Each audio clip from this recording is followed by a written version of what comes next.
네, 반갑습니다. 성경적 한약 219회 오늘 시간에는 갑상선 질환에 대해서 말씀드리겠습니다. 우리가 갑상선 질환이라고 하면은 사실은 이런저런 말들은 많이 듣고 계시겠지만은 실제적으로 잘 모르는 분들이 많이 있습니다. 그래서 오늘은 조금 알아놓으면 건강에 큰 도움이 될 수 있도록 갑상선 질환을 알기 쉽게 설명해 드리는 시간으로 만들도록 하겠습니다.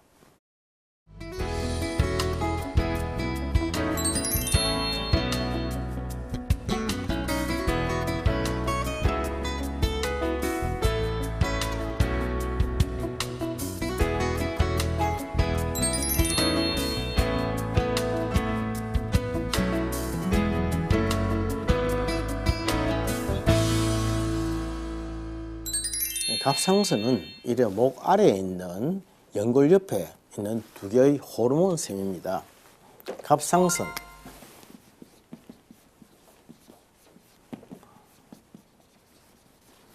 호르몬 분비샘이지요. 티로이드 글랜드라고 하는 것인데, 갑상선은 우리 몸에서 중요한 기능을 가지고 있는데 몇 개의 단어를 제가 말씀드리겠습니다.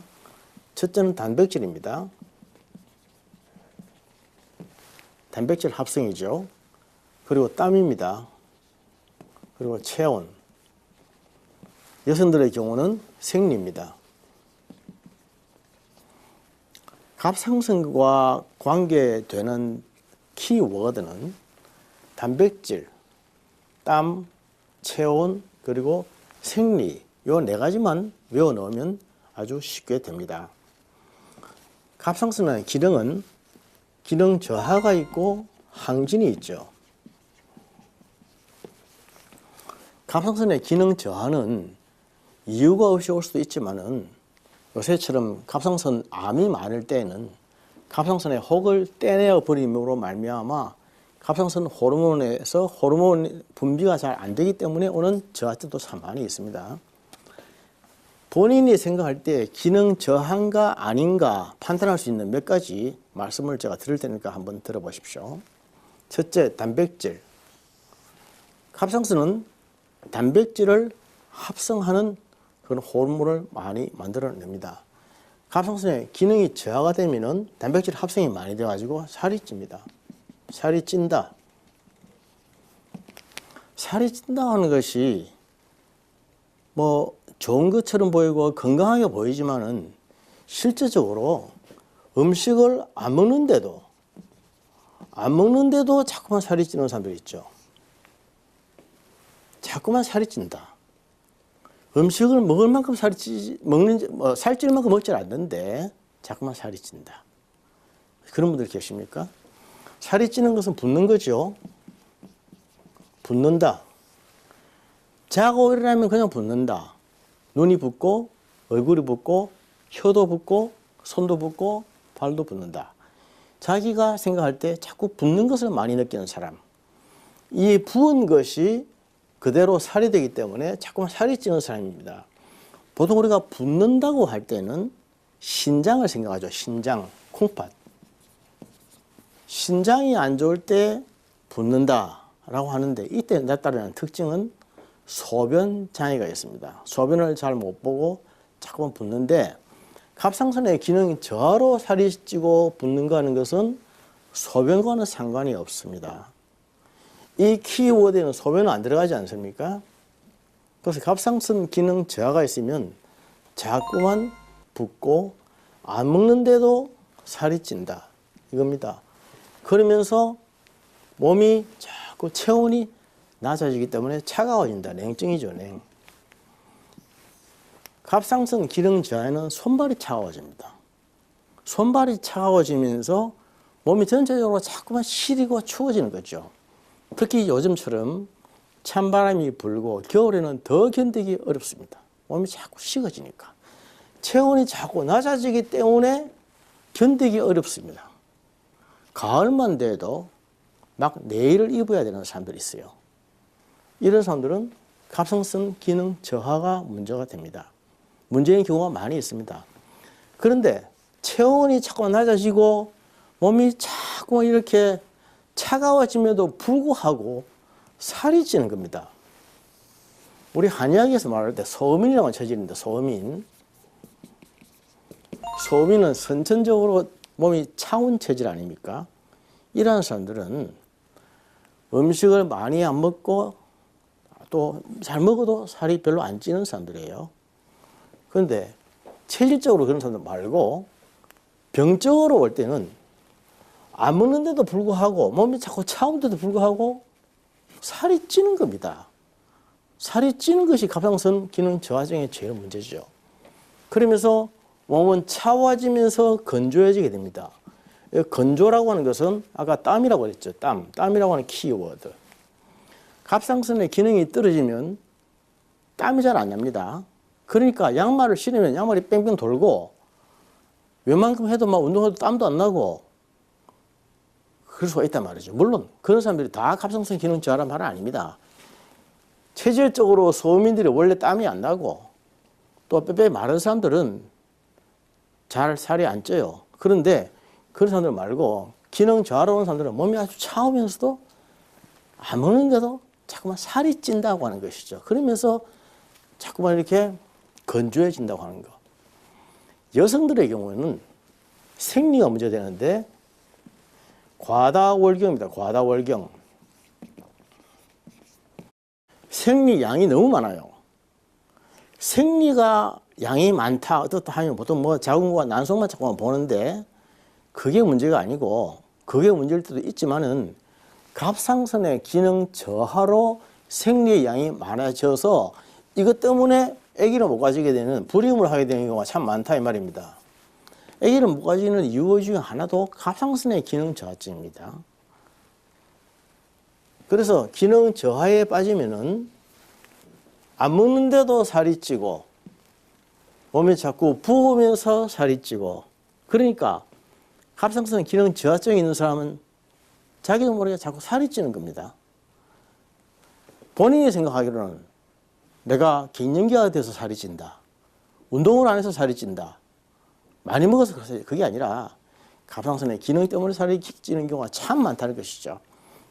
그러면서 자꾸 몸이 차가워지면서 피부가 바짝바짝 건조해지면서 땀이 안 나는 것입니다.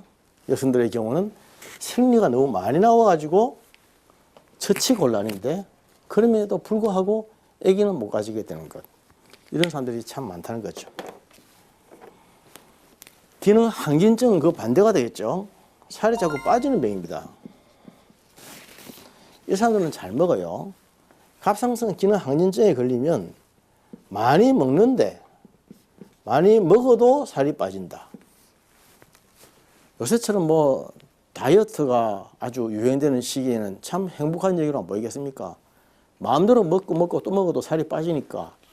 그러나 실제로는 갑상선의 기능이 항진이 되어 있으면 병으로 오는 것이 무슨 건데 많이 먹어도 도무지 살이 안 찌고 빠진다는 것이고 자꾸만 땀이 많이 납니다. 땀의 문제가 참 사람 애를 먹이는 것인데 땀이 날 만한 지금 상황이 아닌데 땀이 날 만한 별 이유도 없는데 땀이 많이 나는 겁니다. 특히 음식을 조금만 먹으면 땀이 퍽퍽 나는 사람들 있죠. 그러면서 자꾸만 살이 빠지는 겁니다. 여기서 살이 빠진다고 말하는 것은 그냥 뭐 조금씩 빠지는 것이 아니고 팍팍 빠져버리는 것입니다. 그래서 이런 병에 걸려서 모르고 지나가다 보면은 몇 달 지나면 완전히 딴 사람처럼 배 바짝 말라서 피골이 상접해질 만큼 바짝 말라버리는 거. 살은 자꾸 빠지면서 바짝바짝 마르는데 땀이 많이 난다. 무조건 갑상선 기능 항진증입니다. 요 세 가지 포인트만 알고 있어도 금방 알 수가 있습니다. 그러니까 땀이 많이 나니까 손이 항상 축축하겠죠. 손 만지면 그냥 축축합니다. 그냥 이건 뭐 여름이고 겨울이고 할 것 없이 만지면 축축하고 땀이 촉촉하게 젖어 있으면 그래서 손만 딱 만져봐서 손이 촉촉하고 손바닥에 땀이 좀 있으면 아, 기능 항진증인가 금방 우리가 알아야 돼요. 체온은 올라가죠. 열이 많습니다. 열. 갑상선 기능 저하증에서는 체온이 내려가기 때문에 몸이 차워진다고 그랬습니다. 그러면서 자꾸 건조해진다고 그랬습니다. 기능 항진증에서는 체온이 자꾸 올라가면서 열이 많다. 보통 사람들이 나는 뭐 열이 많은 체질이라. 우리나라 사람들은 이 체질이라고 하는 용어를 너무너무 남용해요. 체질. 사실은 말이죠. 갑상선 기능 항진증으로서 몸이 자꾸 더워지고 땀이 많이 나오고 열이 나는 것은 이건 체질이 아니라 병이란 말입니다. 치료하고 고치면 나아지는 병인데 본인은 그것을 병인지 모르고 그냥 체질이라고 생각해요. 체질. 나는 원래 그런 체질이야. 원래 땀이 많이 나는 체질이고 원래 더운 체질이고 원래 열이 많은 체질이고 원래 그런 체질은 없습니다. 이건 병인지 모르기 때문에 체질이라고 하는 것이에요. 실제로는. 갑상선 기능 항진증이라고 하는 엄연한 병입니다. 병. 갑상선 호르몬이 많이 분비되는 거죠. 기능 저하증은 갑상선 호르몬이 적게 분비되는 것이죠. 다 병으로 나타나는 증상인데 이 병을 모르니까 그냥 누가 가르쳐 주지도 않았는데 체질이다. 우리나라 사람들 그냥 모르면 체질이다. 또 그냥 모르면 신경성이다. 신경 좀 쓴다고 막 땀이 이렇게 많이 나오고 신경 좀 쓴다고 막 살이 빠지고 그렇습니까? 그게 아니거든요. 무엇이 신경성이고 무엇이 체질인지를 모르니까 너도 나도 그냥 이것도 신경성이고 체질이고 신경성이나 체질이라고 하는 용어를 남발하는데 굉장히 관용적입니다. 아주 너그럽습니다. 이게 다 병이란 말이에요. 병. 치료하면 나아지는 병이거든요. 여성들의 경우에 생리는 거의 안 나오는 무월경 또는 희소월경이라고 그러죠. 희소월경.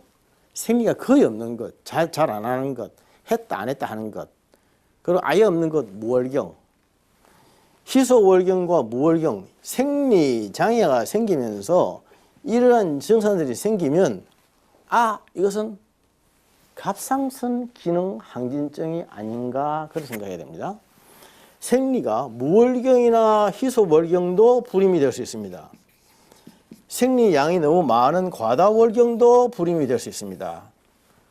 생리가 정상으로 안 나오고 과다하게 나오고 또 너무 안 나오고 또 나왔다 안 나왔다 그러고 1년에 몇 번 안 나오고 이런 경우를 보통 우리가 자궁이 어떻고 난소가 어떻고 나팔관이 어떻고 혹이 어떻고 뭐 이런 얘기만 생각을 하는데 이런 것들이 갑상선의 호르몬과 상당히 밀접한 관계가 있다고 하는 사실을 오늘 말씀드립니다. 그래서 갑상선의 기능이 이렇게 되고 저렇게 되면은 우리 몸은 전체적으로 나타납니다. 우리 한의학에서 기능 항진증 같은 경우를 간병이라고 합니다. 간병. 이 간병이라고 하는 것은 선식이수.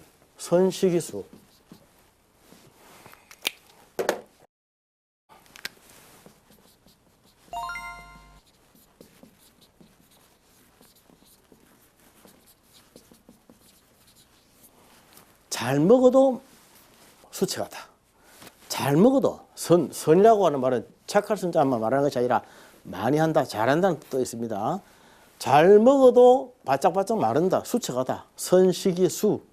선식이수를 간병이라고 합니다. 간병. 이 병은 못 먹는 병이 아닙니다. 잘 먹는데 마르는 겁니다. 도대체 먹은 것이 다 어디 가느냐는 것이죠. 이걸 대사장애라고 하죠. 대사라고 하는 것은 음식이 들어가면 동화작용을 거쳐서 내 몸에 양분이 되어야 되고 쓸데없는 노폐물들은 이화작용을 통해서 밖으로 배출이 돼야 되지 않습니까? 이게 대사죠. 그런데 대사장애가 빠지면은 이게 동화가 안 되는 것입니다. 아무리 음식이 들어가도 흡수가 안 되고 배설이 되고 마는 거죠. 밖으로 쏟아버리고 마는 겁니다. 그게 바로 선식이수, 간병. 요새 말로 하면 갑상선 기능 항진증이다. 이 뜻입니다. 이런 환자들이 굉장히 많습니다. 왜 갑상선의 기능이 저하되고 항진이 되느냐? 그런 이유는 모릅니다. 사실은. 모르지만 이것은 정상입니다. 정상. 갑상선의 기능이 저하되니까 이렇더라. 항진되니까 저렇더라. 우리가 정상을 말씀드리는 거지만 그 이유는 이티올로지는 사실 알 수가 없죠. 그러나 많은 부분이 스트레스와 직접 상관은 있다. 스트레스와 연관성은 있다. 분명히 깊은 연관성이 있다. 그렇게 되어 있습니다. 스트레스를 안 받을 수가 있겠습니까마는 살아가면서 스트레스를 받아도 가볍게 생각하십시다. 우리가 어떠한 사람에 대해서 저게 지금 병인가 아닌가 생각할 때에 반응을 보면 크게 생각하는 문제입니다. 크게 생각하느냐 작게 생각하느냐. 나쁜 자극에 대해서 작게 생각할 수 있으면 아주 건강한 사람, 남의 허물에 대해서 용납할 수 있으면 아주 건강한 사람, 좋은 자극에 대해서 크게 생각할 수 없고 크게 반응할 수 있으면 아주 건강한 사람, 좋은 자극에 작게 반응하고 나쁜 자극에 크게 반응하면 아주 불건강한 사람. 스트레스를 안 받을 수가 있겠습니까? 받는다 하더라도 나쁜 스트레스에 대해서 작게 반응하는 사람, 그런 사람은 아주 건강한 사람이에요. 건강한 사람입니다. 또 작게 반응을 하면 건강해집니다. 건강하기 때문에 작게 반응하는 것이 아니고 작게 반응하는 연습을 하고 훈련을 하고 자꾸 그렇게 몸에 배이면 결국 건강해지는 거죠. 그렇게 되면 이런 것들이 이런 저하나 항진까지도 미치지 못하는 거죠. 오다가 많은 것입니다. 우리가 뭐 찬바람 분다고 다 감기 걸리고 뜨거운 데 간다고 다 무슨 뭐 열병 걸리고 그렇게 합니까? 그렇다 하더라도 그 속에서 살아날 수가 있어야죠. 그래서 이러한 내 몸에 한 정상이 생기면은 이것은 분명히 이것은 병이다 라고 하는 것을 아셔야 됩니다.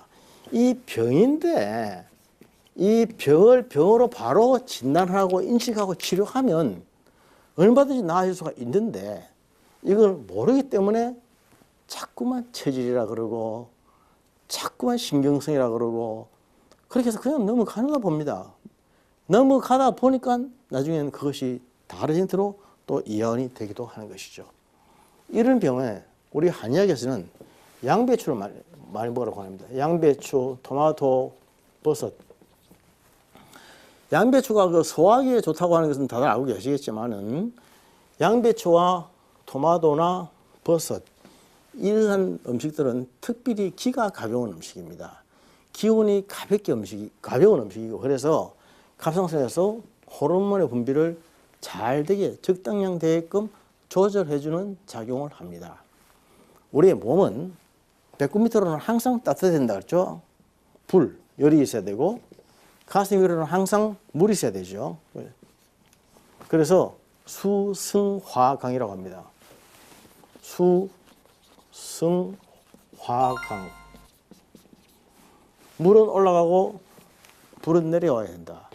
가슴, 위, 목, 얼굴 이쪽에는 항상 물이 있어서 촉촉하고 차가워야 되고 그래서 한겨울에도 차가워지기 위해서 굳이 안 써도 견딜 수 있어야 되고 아랫도리, 배꼽 밑에는 항상 따뜻하게 불이 있어야 되고 보온을 시켜줘야 되기 때문에 밑에는 한여름에도 팬티를 입고 속옷을 입지 않습니까? 밑에는 따뜻한 사람이 건강한 사람이요. 위에는 찬 사람이 건강한 사람입니다. 물은 위로 항상 올라가고 불은 항상 밑으로 내려가는 사람이 건강한 사람이에요. 그런데 이런 갑상선 질환에 걸리면 이게 반대로 되는 겁니다. 차가워야 될 때가 더워지고 더워야 될 때 차가워지고 음식을 안 먹으면 당연히 살이 빠져야 되지 않습니까? 음식을 안 먹어서 살이 빠지는 것은 정상이죠. 그러나 음식을 많이 먹으면 또 살이 쪄야 되지 않습니까? 그건 정상이지 않습니까? 그런데 이 병에 걸리면 거꾸로 되는 것입니다. 안 먹는데 살이 찌고 먹어도 살 빠지고 이게 이런 병이에요. 영적으로 볼까요? 영적으로도 참 그런 사람, 영적으로 갑상선 질환에 빠진 사람들이 참 많이 있습니다. 보십시오. 갑상선 기능 항진증. 아무리 많이 먹어도 살이 빠진다. 하나님의 말씀을 많이 듣고 신앙생활 열심히 하고 신앙적인 영적인 액팅을 많이 하고 교회 헌신도 봉사도 많이 하는데 도무지 그 사람의 살면서는 열매가 없다. 아무리 봐도 그 사람 예수 믿는 사람 같지 않다. 자꾸 살이 빠지는 것이에요. 이런 사람들이 얼마나 많이 있습니까? 예수님이 말씀하셨죠. 이파리로 나무를 아는 것이 아니라 그 열매로 그 나무를 안다. 그 사람의 인격과 삶이 어떻게 증명이 되는 것인가. 그것을 보고 신앙생활이 바른지 예수를 믿는지 안 믿는지 안다는 것입니다. 어쩌면 우리가 지금 갑상선 기능 항진증에 많이들 빠지는지 모릅니다. 열심은 있고 충성하고 나름대로 최선을 다한다고 하지만 자꾸 살이 빠지는 것처럼 그 열매는 없고 그렇게 될 때는 내가 뭔가 어떤 항진증에 걸리질 않는가. 반면에 저하증도 있습니다. 안 먹어도 살이 찌는 것입니다. 별 기도도 안 하고 말씀도 안 읽고 예배에 참석도 안 하고 교회에 봉사도 충성도 안 하는데 자기는 아무런 문제의식을 못 느끼고 평안을 느끼고 있는 사람. 그것이 하나님 앞과 사람들 앞에 얼마나 불충한 것이고 그것이 죄에 가까운 것이고 하나님이 싫어하는 것이 전혀 감각이 없는 사람. 안 먹어도 살이 찌는 사람. 그러면서도 죄의식도 없고 회개도 하지 않고 기도도 하지 않고 영적인 생활하지 않고 영혼에 대해서는 아무런 관심이 없는 사람. 그래도 평안하게 사는 사람이죠. 어쩌면 오늘날 우리의 모습이 그런지 모릅니다. 지금 세상이 너무 어지럽고 말세가 가까이 다가오고 도처에 기근과 지진이 심하고 그리고 지도자들이 너무 우리를 헷갈리게 만들고 이 땅에 있는 교회들도 암울하고 그런 속에서 위기감을 느끼고 우리는 정말 절절함을 느끼고 하나님 앞에 나가야 되고 병에 대한 인식, 병식을 가지고 있어야 함에도 불구하고 아무런 느낌 없이 위기감 없이 평안하고 잘 먹고 잘 살고 살이 찌고 이렇게 한다고 하면 오히려 영적인 기능 저하증에 빠질 것이 아닌가 그런 생각을 해봐야 됩니다. 말씀을 정리하겠습니다. 건강한 그리스도인은 하나님의 말씀대로 사는 사람입니다. 말씀을 많이 먹으면서 매일매일 풍성하게 살이 찌는 사람이요. 말씀을 안 먹으면 살이 빠져서 갈급함을 느끼는 사람입니다. 우리는 영이 살아야 육이 사는 사람이고 영이 죽으면 육이 죽는 사람들입니다. 우리 한약에서도 기가 허하면 그 기가 허하면 사람이 죽는다라고 되어 있습니다. 병이 사람을 죽이는 것이 아니라 사불능살인 그 기기허능상인 기가 허하면 사람이 다친다. 우리 모습에 원기가 빠져 있으면 어떤 위기가 닥쳐도 느끼지 못하고 감지하지를 못하는 것입니다. 이 한 해에 영적으로 육적으로 더욱더 건강하셔서 나의 병적인 상태가 무엇인지 빨리 캐치하셔서 버릴 것은 버리고 구할 것은 구함으로 말미암아 매일매일 건강한 삶을 사시는 여러분들 되시기를 축복합니다. 감사합니다.